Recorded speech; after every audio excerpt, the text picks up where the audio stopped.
This is Brick recap of a dangerous expedition to retrieve 3 dinosaur DNA, which can save humanity so we can pimp dinos again. And now, we'll step in some Jurassic No! God, please, no! somewhere out of Wi-Fi range. Ugh, scary. 17 years ago, Pepti Chopper arrives at the 43rd secret research facility that the producers never mentioned before. And after nobody steps out of the flying closet, turns out InGen is conducting not so nice experiments, crossbreeding dinosaurs to make them even hotter. And you won't believe that. But not everything goes according to plan. Cause some schmuck eats a Snickers and the wrapper stops the gate, so the system detects a leaky anus and the whole Nintendo restarts. It better not delete my Super Mario saves. And the biggest monster at the facility, the D-Rex, snaps its leash, and after the poor nerd misses the opening, his friend just watches him become a burger. Was the product placement worth it? And sometime later, aka now, the on-screen text says that climate change and diseases wiped out most dinosaurs. Again? Wimps. But one big lizard is currently holding up traffic in New York, where Martin Krebs is joined by Zora Bennett, an expert in discreet operations, like making out with your co-star in front of your husband.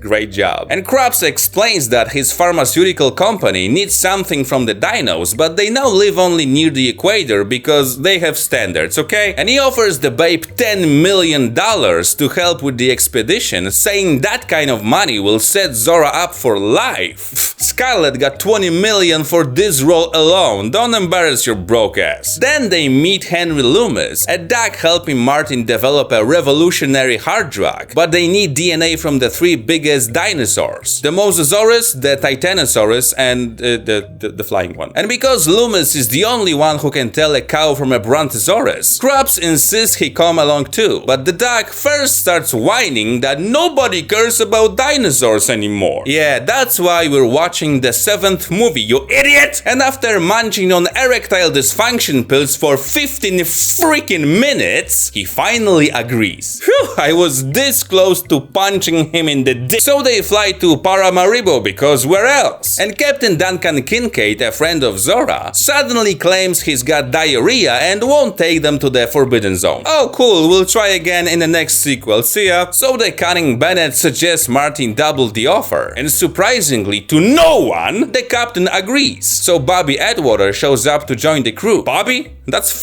Francis. And they sail out to sea, tracking down the Mosasaurus. When Zorasaurus stuffs her face with some sea muesli and asks why the dinos survived only near the equator. I can't believe I'm saying this twice this week, Scarlett, but could you swallow before you speak? Ugh. So Professor West explains that only near the equator are conditions similar to those from 60 million years ago, way before inventing Jesus. And later, while Zorro's joking around with Kincaid, he suddenly brings up the death of her body from the unit, so she brags about missing her mother's funeral too. Don't worry, I'm sure you'll bump into each other sometime. So Duncan pulls the ace out of his beret, saying he split up with his wife because they kept reminding each other of their dead son. Very sad. But I still don't give a sh. Meanwhile, somewhere else near the equator, Ruben takes his daughters for a cruise along with a lazy bum named Xavier, who shamelessly ignores his turn at the wheel, but Teresa insists her boyfriend has another amazing sight Papa just doesn't see. Maybe because he doesn't mount that sight squealing like a pig. Then suddenly Mosasaur Rex hits the floating toilet, flipping it balls up, and the useless slob gets trapped inside. Go to sleep, you're the best at that. But after a while he gets out and everybody safely climbs onto the hall. And I'm supposed to care about them?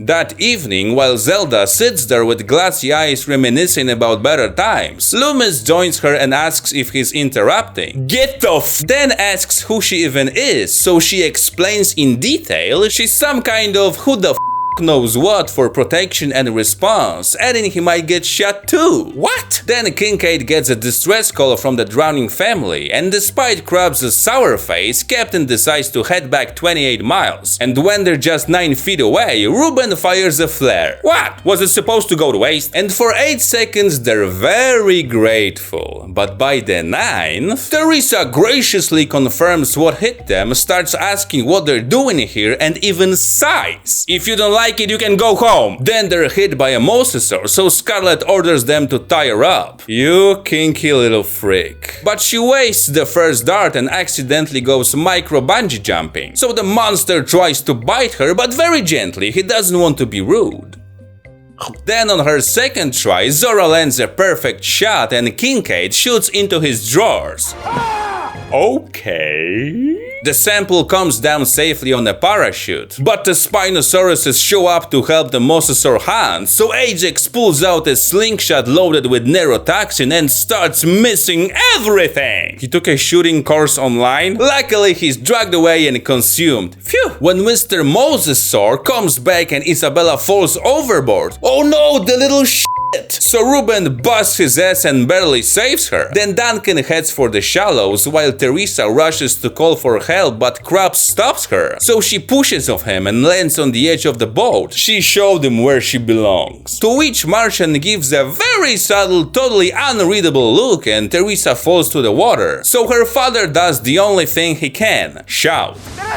Teresa, get out of the water before you drown, you idiot! While surprise, surprise, the bum Xavier jumps in to save his girl. And a little after that, everybody else jumps in too. I won't jump in. I despise peer pressure. The mosasaur lets them go before the shallows, so Kincaid happily parks at the beach. But when Nina tries to put on the world's largest backpack, a Spinosaurus snatches her away, so Duncan of course repeatedly shouts her name. But shockingly, it doesn't help. Then Martin reveals they're near the research facility from the beginning of the movie, where InGen crossbred dinos and left the most undercooked ones behind cause it was cheaper. Gordon Ramsay would never. And while the Seal family reunites and follows some pipes, the A-Team sets off in search of the Titanosaurus, wasting screen time on some pretentious BS I could sum up more or less like this. Then Krabs hangs back to take a sip of Fiji, noticing some dog tags and Pepti Chopper hanging above him, with a hand sticking out holding a gun. Hands up, dirtbag! Just kidding, I'm dead. So he discreetly rents the gun, and when they reach some guy's cornfield, they find cables hooked up to 2 Titanosaurs about to pork. So emotional Loomis goes over to pet one. Don't be shy and just cry, little girl. When Zelda shoots the lizard and another sample comes back as a little paratrooper. Meanwhile, Bear Grylls hikes with his family and that pissed pants bum who suddenly falls off a cliff. Oh no, who's gonna be useless now? And the rest of the boneheads follow in solidarity, tumbling down like sacks of potatoes, where the old man asks what that disgusting smell is. I recently farted describing your dialogue. Then Teresa heads to the other side of the pond to grab a boat, while a sleepy T-Rex rolls over behind her, because there's no good Jurassic movie without him, apart from this one. It sucks anyway. So Sweet Cheeks quietly pulls out the raft and unfolds it right in front of the beast, which suddenly disappears. A la Shazam. But after a minute, he spots the tub and derails it, already getting ready to munch on Ruben, but it slips away and everyone grabs onto the gate, which is too narrow for Dino Fatface. Less dessert, more cardio, honey. Meanwhile, the A-Team rappels down to collect a DNA sample from the egg of the biggest pterodactyl, because it's hard to handle a bird that big directly, though a few chicks tried.